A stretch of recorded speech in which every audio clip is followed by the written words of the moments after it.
विद्यार्थियों नमस्कार। मैं doctor Patanjali Mishra, assistant professor school of education, Vardhaman Mahaveer open university, Kota, Rajasthan. विद्यार्थियों, आज मैं आपसे ओडीएल संस्थानों की प्रबंधन कार्यकारिणी और उसके नियामक तंत्र नामक विषय पर चर्चा करूंगा और हम लोग समझने की कोशिश करेंगे कि ओडीएल संस्थान किस प्रकार से काम करते हैं और उनके लिए क्या क्या रेगुलेटरी मैकेनिज्म्स हैं। विद्यार्थियों, परंपरागत विश्वविद्यालय एवं दूरस्थ शिक्षा के प्रबंधन एवं नियमन में अंतर होता है। दूरस्थ विश्वविद्यालय का प्रबंधन करने के लिए अकादमिक विद्यापीठों, प्रभागों, क्षेत्रीय और अध्ययन केंद्रों की एक जटिल और पेचीदा संरचना होती है। मुक्त एवं दूरस्थ विश्वविद्यालय के कामकाज को समझने के लिए हम लोग इस पूरे व्याख्यान में इग्नू के संगठनात्मक ढांचे का उदाहरण लेंगे और इग्नू के साथ साथ संदर्भ जहाँ जहाँ भी आएगा वहाँ जो स्टेट यूनिवर्सिटीज़ हैं, स्टेट ओपन यूनिवर्सिटीज़ हैं, उनके भी उदाहरण लेंगे।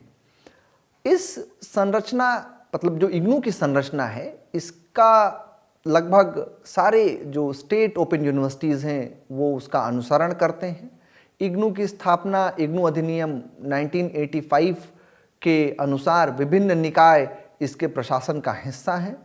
हम विश्वविद्यालय के कामकाज को सुविधाजनक बनाने में इन निकायों द्वारा निभाई गई भूमिका की विस्तार से चर्चा करेंगे।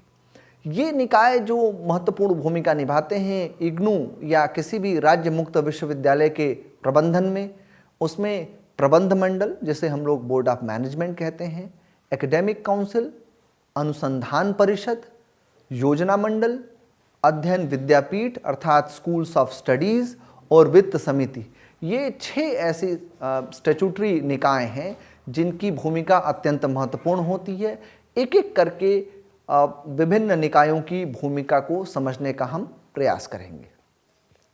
सबसे पहले प्रबंध मंडल का क्या फंक्शन है, एक ओपन एजुकेशन के सिस्टम में, एक मुक्त विश्वविद्यालय के सिस्टम में इसको जानने का प्रयत्न करते हैं। प्रबंध मंडल जिसे कि हम लोग बोर्ड ऑफ मैनेजमेंट भी कहते हैं, यह विश्वविद्यालय का एक प्रमुख कार्यकारी निकाय है। विश्वविद्यालय के कार्यक्रमों और गतिविधियों के संगठन से संबंधित सभी प्रमुख निर्णय अर्थात अवसंरचना विकास, वितरण प्रणाली की स्थापना, बाहरी एजेंसियों के साथ सहकारिता और सहयोग आदि निर्णय प्रबंध मंडल द्वारा ही लिए जाते हैं। सारी एग्जीक्यूटिव पावर्स जो हैं विश्वविद्यालय में वो प्रबंध मंडल के पास ही सुरक्षित होती हैं। दूसरा है विद्या परिषद या अकादमिक परिषद जिसे हम लोग कहते हैं। यह विश्वविद्यालय का एक प्रमुख अकादमिक निकाय होता है और यह विश्वविद्यालय की अकादमिक नीतियों और विश्वविद्यालय में विद्यार्थियों के प्रदर्शन के निर्देश और मूल्यांकन के मानकों के रखरखाव के लिए उत्तरदायी होता है। एकेडमिक काउंसिल का मुख्य जो फंक्शन होता है वह किस प्रकार से जो अकादमिक स्टैंडर्ड है, जो अकादमिक मानक हैं, उसको विश्व स्तरीय बनाया जाए, उसको बढ़िया रखा जाए और विभिन्न जो अकादमिक निर्णय होते हैं वो इसी काउंसिल में लिए जाते हैं। तीसरा है अनुसंधान परिषद जिसे हम लोग रिसर्च काउंसिल कहते हैं। रिसर्च काउंसिल में अनुसंधान कार्यक्रमों से संबंधित मामलों के लिए यह विश्वविद्यालय का एक मार्गदर्शक निकाय है। यह विश्वविद्यालय की अनुसंधान नीतियों और विश्वविद्यालय में अनुसंधान गतिविधियों जैसे एमफिल, पीएचडी आदि के मानकों के निर्धारण के लिए, आदि के मानकों के रखरखाव के लिए उत्तरदायी होता है। चौथा जो महत्वपूर्ण निकाय है वो है योजना मंडल जिसे हम लोग प्लानिंग बोर्ड भी कहते हैं। प्लानिंग बोर्ड की परिकल्पना विश्वविद्यालय के लिए चिंतन कोश के रूप में की गई है। यह विश्वविद्यालय का प्रमुख नियोजन निकाय है और इसका उत्तरदायित्व विश्वविद्यालय के लिए उपयुक्त कार्यक्रमों और गतिविधियों का प्रारूप बनाना और उसका निरूपण करना है। यह आशा की जाती है, यह उम्मीद किया जाता है कि यह बोर्ड नए कार्यक्रम तैयार करने और विश्वविद्यालय को सामान्य सलाह और निर्देश देगा। यह परिप्रेक्ष्य नियोजन के साथ साथ समय समय पर विश्वविद्यालय के प्रदर्शन के मूल्यांकन के लिए भी उत्तरदायी होगा। अगला महत्वपूर्ण निकाय है अध्ययन विद्यापीठ, जिसे स्कूल्स ऑफ स्टडीज भी कहा जाता है, विश्वविद्यालय के शैक्षणिक संगठन के बुनियादी इकाइयों के रूप में विश्वविद्यालय के केंद्रीय कार्यों को यह निकाय करता है। उदाहरण के लिए अध्ययन के कार्यक्रमों को तय करना, पाठ्यक्रमों का प्रारूप तथा पाठ्यक्रम तैयार करने, उनकी सामग्री और संरचना निर्धारण करना, अधिगम संपुष्टिका उत्पादन तथा विकास करना। प्रत्येक विद्यापीठ में एक विद्यापीठ परिषद होता है, जिसे हम लोग अंग्रेजी में बोर्ड ऑफ स्टडीज कहते हैं, जिसमें इग्नू में स्कूल बोर्ड कहते हैं, कई राज्य मुक्त विश्वविद्यालयों में बोर्ड ऑफ स्टडीज कहते हैं, जिसमें कि कई सदस्य होते हैं, जिसमें कुछ सदस्य आंतरिक होते हैं, कुछ बाहर के विशेषज्ञ शामिल होते हैं। यह संरचना अलग अलग हो सकती है, इग्नू की संरचना अलग हो सकती है, किसी राज्य मुक्त विश्वविद्यालय की संरचना अलग हो सकती है। यह उस विश्वविद्यालय के एक्ट, स्टैट्यूट और ऑर्डिनेंसेस के हिसाब से निर्धारित होते हैं और इसमें आंतरिक सदस्य और बाहर के सदस्य दोनों सम्मिलित होते हैं, जो विभिन्न एकेडमिक इश्यूज पर, विभिन्न अकादमिक मामलों पर चर्चा करते हैं, विचार विमर्श करते हैं और पाठ्यक्रम डिजाइन करने, उनकी सामग्री और संरचना का निर्धारण करने और पाठ्यक्रम सामग्री विकसित करने के लिए उत्तरदायी होते हैं।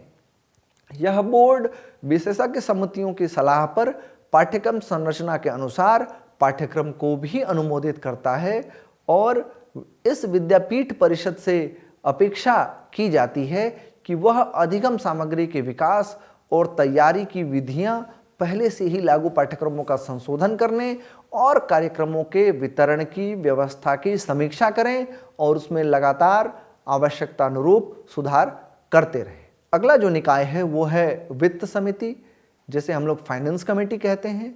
यह वित्त समिति वार्षिक बजट तैयार करने और कुल आवर्ती और गैर आवर्ती व्यय के लिए सीमा तय करने का कार्य करती है।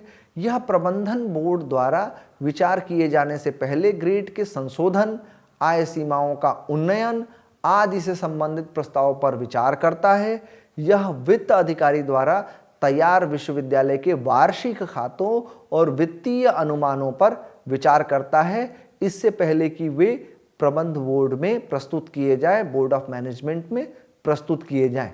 तो विद्यार्थियों, हम लोगों ने यह समझा कि किसी भी दूरस्थ शिक्षा के विश्वविद्यालय में board of management, academic council, research council, planning board और अध्ययन विद्यापीठ, साथ में वित्त समिति, इन सारे निकाय, ये सारे निकाय होते हैं। इन सारे निकायों के नाम कुछ भिन्न हो सकते हैं, कहीं सिंडिकेट कहा जा सकता है, कहीं एग्जीक्यूटिव काउंसिल कहा जाता है बोर्ड ऑफ मैनेजमेंट के लिए, तो नाम अलग अलग जरूर हो सकते हैं, लेकिन इसी की समकक्ष संस्थाएं मौजूद होती हैं जो विभिन्न विषयों को देखती हैं और विभिन्न विषयों पर निर्णय लेती हैं जो कि उनके अधिकार क्षेत्र में आते हैं। अब हम लोग यह समझने की कोशिश करेंगे कि किसी भी विश्वविद्यालय में, किसी भी दूरस्थ शिक्षा के विश्वविद्यालय में पदाधिकारी कौन कौन होते हैं, उनकी क्या भूमिका होती है, वह किस प्रकार से काम करते हैं। तो किसी भी दूरस्थ शिक्षा में सबसे ऊपर कुलपति होता है। यह किसी भी अन्य विश्वविद्यालय की तरह दूरस्थ शिक्षा में कुलपति जो है वो विश्वविद्यालय का मुख्य अकादमिक और कार्यकारी अधिकारी होते हैं। कुलपति प्रबंधन बोर्ड, जिसे हम लोग बोर्ड ऑफ मैनेजमेंट कहते हैं, शैक्षणिक परिषद या विद्वत परिषद या विद्या परिषद, जिसे एकेडमिक काउंसिल कहते हैं, प्लानिंग बोर्ड और वित्त समिति के अध्यक्ष होते हैं। यह देखना कुलपति का कर्तव्य है कि विश्वविद्यालय के दिन प्रतिदिन के कार्यों में अधिनियमों, विधियों, अध्यादेशों और नियमों का विधिवत पालन किया जाए। दूसरे जो महत्वपूर्ण पदाधिकारी होते हैं वो सम कुलपति होते हैं, जिसे हम लोग प्रो वाइस चांसलर कहते हैं। सम कुलपति कुलपति की सिफारिश पर बोर्ड ऑफ मैनेजमेंट द्वारा नियुक्त किया जाता है। यह विश्वविद्यालय के एक्ट पर निर्भर करता है कि उस विश्वविद्यालय के एक्ट में क्या प्रयोजन है। जैसे कई राज्य विश्वविद्यालयों में यह नियुक्ति केवल कुलपति की सिफारिश से ही हो जाती है, कई विश्वविद्यालयों में यह किसी सिलेक्शन कमेटी द्वारा किया जाता है। इग्नू में कुलपति की सिफारिश पर बोर्ड ऑफ मैनेजमेंट इस पर फैसला लेता है। तो वे जो सम कुलपति हैं, जिन्हें हम लोग प्रो वाइस चांसलर कहते हैं, वे वरिष्ठ प्रबंधन का एक हिस्सा हैं। प्रत्येक सम कुलपति को कार्य के विशिष्ट क्षेत्रों को सौंपा जाता है, जैसे अध्ययन विद्यापीठ, सहायता सेवाएं, टेक्नोलॉजी एप्लीकेशन इत्यादि की देखरेख करना। और विश्वविद्यालय के संविधि के अनुसार इंदिरा गांधी राष्ट्रीय मुक्त विश्वविद्यालय में एक से अधिक समकुलपतियों का प्रावधान है, जबकि राज्य विश्वविद्यालयों में हम लोग देखते हैं कि एक ही समकुलपति का प्रावधान देखने को मिलता है। इसके अलावा निदेशक, जिसे हम लोग डायरेक्टर ऑफ स्कूल्स कहते हैं, सभी विद्यापीठों की अध्यक्षता निदेशकों द्वारा की जाती है, जिन्हें 3 वर्षों की अवधि के लिए कालक्रमानुसार नियुक्त किया जाता है। यह स्थिति पारंपरिक विश्वविद्यालयों के ही समकक्ष है।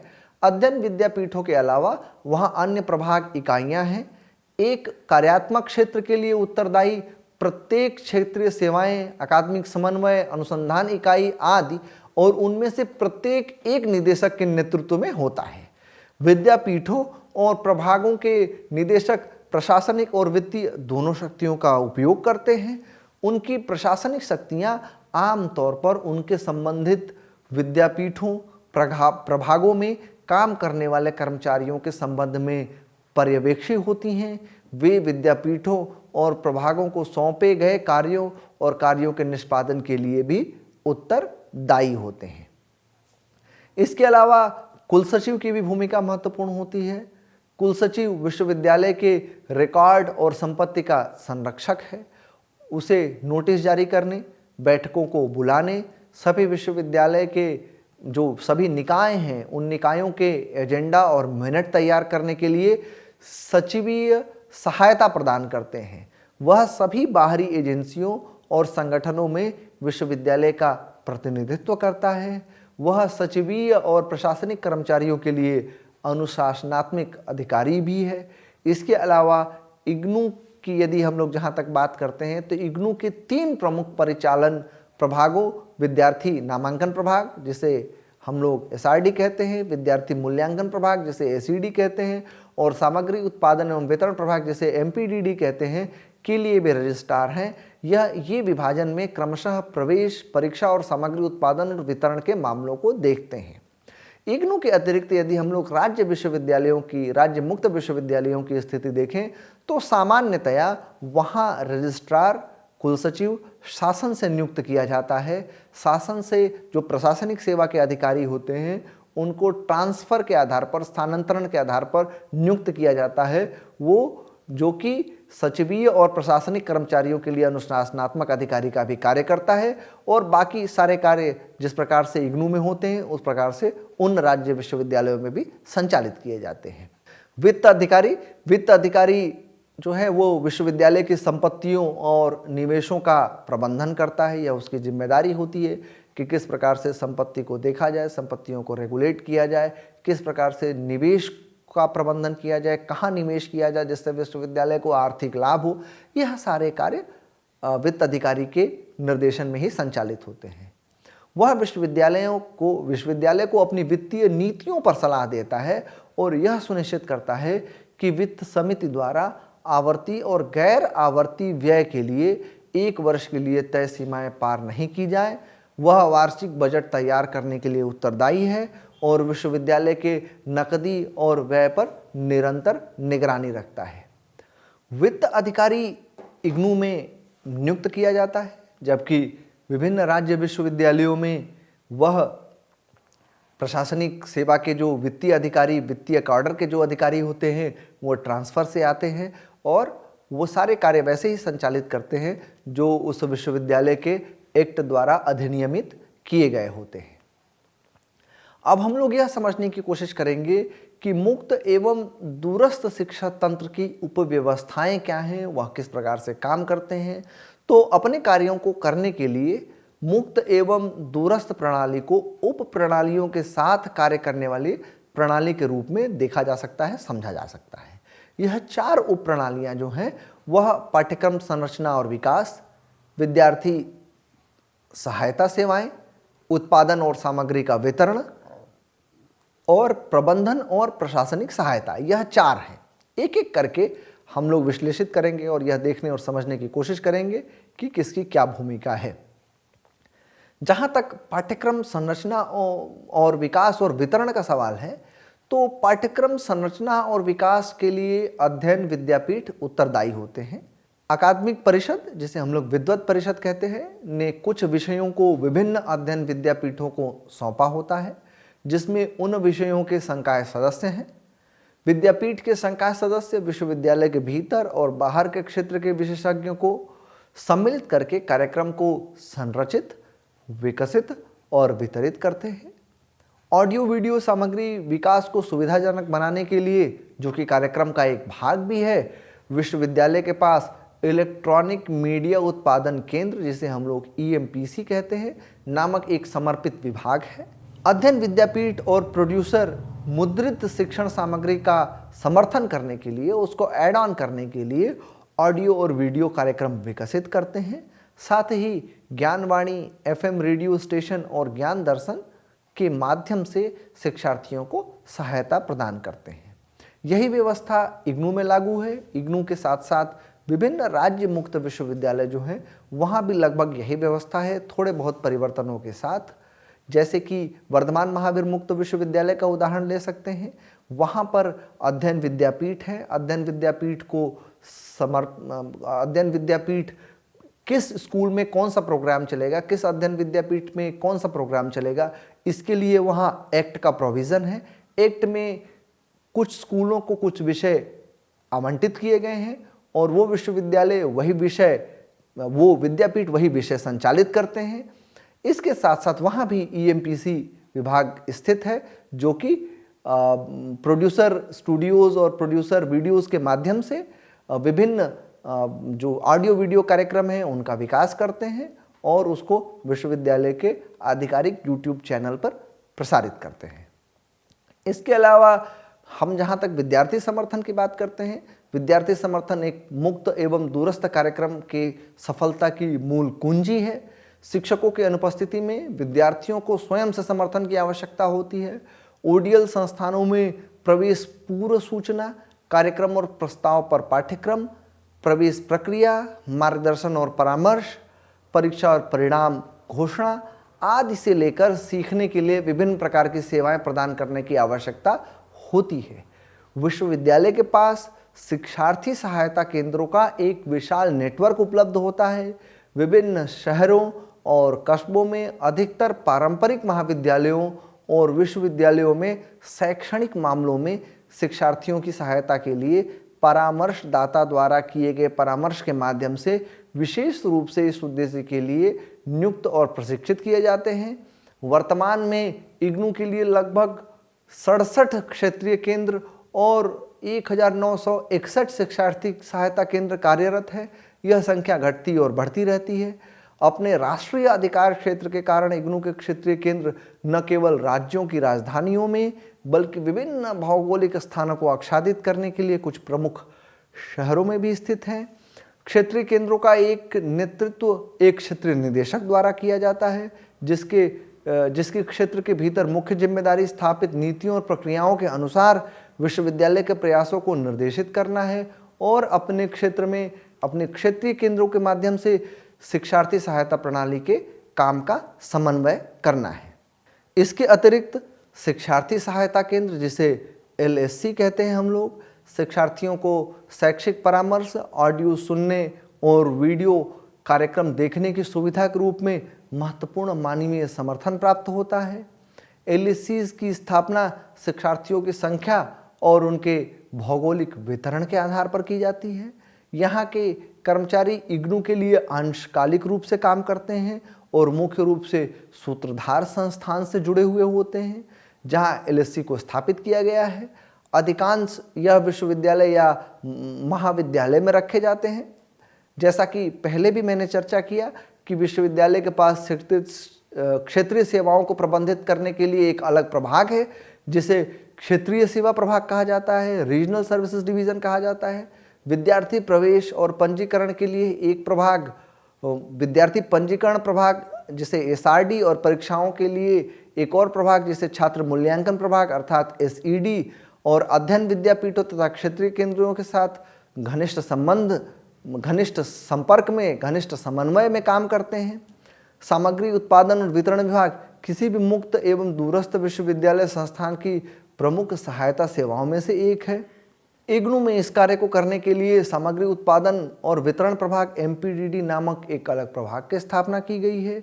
यह शिक्षार्थियों के प्रवेश चक्र के अनुसार शिक्षार्थियों के लिए अध्ययन सामग्री को उत्पादित और प्रेषित करता है। कंप्यूटर डिवीजन, प्रशासनिक प्रभाग, नियोजन प्रभाग जैसे प्रभाग भी हैं जो विश्वविद्यालय के प्रशासन और कार्यशैली का समर्थन करते हैं, का सहयोग करते हैं। इसके अलावा दूरस्थ शिक्षा के संदर्भ में जब भी हम लोग बातचीत करते हैं तो उसके नियामक तंत्र को समझना बेहद महत्वपूर्ण हो जाता है, उसके रेगुलेटरी मैकेनिज्म्स को समझना बहुत महत्वपूर्ण हो जाता है। प्रारंभ में इग्नू अधिनियम के तहत दूरस्थ शिक्षा परिषद, जिसे कि डेक कहा जाता था, में मुक्त एवं दूरस्थ अधिगम व्यवस्था में मानकों को बनाए रखने और समन्वय करने की शक्ति निहित थी। इसके बाद डेक को इग्नू से UGC में दूरस्थ शिक्षा ब्यूरो, डिस्टेंस एजुकेशन ब्यूरो में स्थानांतरित कर दिया गया। 2018 में दूरस्थ शिक्षा विनियमन विधेयक पेश किया गया था और UGC ने इसके लिए मानदंडों को अधिसूचित किया था। बाद में इग्नू को इससे छूट प्रदान कर दी गई, किंतु विभिन्न जो राज्य मुक्त विश्वविद्यालय हैं वो उसमें समाहित है, वो उस दायरे में आते हैं। अब इस चार्ट के माध्यम से समझते हैं हम लोग कि इसका विकास किस प्रकार से हुआ। वर्ष 1985 में संसद द्वारा इग्नू एक्ट पारित कर दिया गया तथा ओडीएल व्यवस्था में गुणवत्ता सुधार हेतु इग्नू को उत्तरदायित्व दिया गया। ओडीएल व्यवस्था में मानकों के अनुरक्षण तथा समन्वयन के लिए इग्नू के अंतर्गत दूरस्थ शिक्षा परिषद की स्थापना 1997 में किया गया और 2013 में डेक को भंग कर दिया गया था तथा दूरस्थ शिक्षा ब्यूरो UGC के निर्देशन में काम करने लगे, UGC के अंतर्गत में काम करना प्रारंभ कर दिया। 2019 में UGC ने इग्नू को ODL के नियमों से मुक्त कर दिया। हम लोग देश में जब देखते हैं तो देश में ODL प्रणाली के नियामक तंत्र के प्रक्षेप वक्र को यह दर्शाता है 1962 के बाद से ही, जब दोहरी नीति के विश्वविद्यालयों में पत्राचार पाठ्यक्रम शुरू हुए तो डायरेक्टरेट ऑफ डिस्टेंस एजुकेशन, जिसे DDE कहा जाता है, द्वारा प्रस्तावित दूरस्थ शिक्षा कार्यक्रम की गुणवत्ता के लिए विश्वविद्यालय उत्तरदायी था। किंतु 1985 में जब इग्नू की स्थापना नहीं हुई थी और इग्नू अधिनियम में कोई बाहरी तंत्र नहीं था, इसलिए ODL प्रणाली में गुणवत्ता के लिए मानक स्थापित करने और उस मानक को बनाए रखने का उत्तरदायित्व इग्नू को ही दिया गया। परिणाम स्वरूप दूरस्थ शिक्षा परिषद जो 1997 में स्थापित हुई थी को इग्नू के ढांचे के भीतर भारत में दूरस्थ शिक्षा की गुणवत्ता की निगरानी और उसका विनियमन करने की जिम्मेदारी प्रदान की गई। समय बीतने के साथ एक संस्था के भीतर नियामक की उपस्थिति के हितों के टकराव के रूप में देखा गया और यह सुझाव दिया गया कि यह इग्नू से बाहर कर दिया जाए और डेक को इस प्रकार से 2013 में भंग कर दिया गया और UGC ने इसके दायरे में काम करने के लिए दूरस्थ शिक्षा ब्यूरो, जिसे डिस्टेंस एजुकेशन ब्यूरो कहा गया, की स्थापना की। यह डिस्टेंस एजुकेशन ब्यूरो UGC के अंतर्गत काम करता है। कालांतर में मतलब 2017 में UGC ने ODL प्रणाली में मानकों को निर्धारित करने और गुणवत्ता को बनाए रखने के लिए इसे अधिसूचित किया, जिनका पालन राज्य मुक्त विश्वविद्यालय और दूरस्थ शिक्षा निदेशालय सहित सभी ODL संस्थानों द्वारा किया जा रहा है।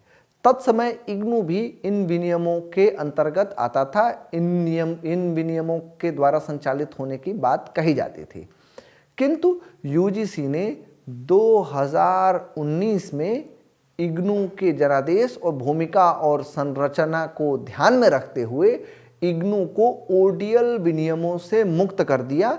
इससे इग्नू पर उसके शिक्षण अधिगम में गुणवत्ता सुनिश्चित करने की अधिक जिम्मेदारी आ गई, जबकि इसी के साथ साथ जो विभिन्न राज्य मुक्त विश्वविद्यालय थे वो इन विनियमों के दायरे में आते हैं और इन राज्य मुक्त विश्वविद्यालयों के साथ साथ वो सारे संस्थान आते हैं जो कि दोहरी नीति द्वारा मतलब जिनके पास डुअल सिस्टम है, conventional system plus distance education का सिस्टम, वो ऐसे संस्थान इन विनियमों का पालन करते हैं। इन गजट नोटिफिकेशन द्वारा जारी नियमों का पालन करना इनके लिए अनिवार्य है और उसी के अनुसार वह शिक्षण अधिगम गुणवत्ता में वृद्धि करने का प्रयत्न करते हैं। आपका बहुत बहुत धन्यवाद, आभार, नमस्कार।